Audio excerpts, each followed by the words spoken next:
திமுகவை எதிர்த்து இவர் பர்சனலா திட்டுவாராம், பர்சனலா பேசுவாராம். குட்டி கதை சொல்ற நீட்டு தோல்வி அடைந்த திமுகவுடைய தலைவரை குத்தி காட்டுவாராம்.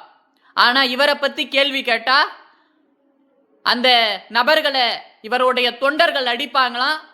இவர் காவல்துறையை பயன்படுத்தி அந்த பேசக்கூடிய இளைஞர்களை முடக்குவாங்களாம். இப்படி தொடர்ச்சியா இதே வேலை செய்து கொண்டிருந்தால் தமிழ்நாட்டு மக்கள் கொஞ்சம் கொஞ்சமாக பார்த்து கொண்டேதான் இருக்கிறாங்க. தற்போதே என்ன தெரியுமா நினைத்து கொண்டிருக்கிறார்கள் தமிழ்நாட்டு மக்கள்? எதற்குடா இந்த விஜய் அவர்களுக்கு வாக்களித்தோம்? இதுதான் மாற்றமா? தன்னுடைய பேர புள்ள சொல்லிருச்சு, தன்னுடைய மகன் சொல்லிட்டான் அப்படின்னுட்டு தெரியாம வாக்களித்து விட்டோமே. மீண்டும் இந்த 5 ஆண்டு காலம் என்ன செய்ய போகிறோம் அப்படின்னுட்டு யோசிக்க ஆரம்பிச்சுட்டாங்க.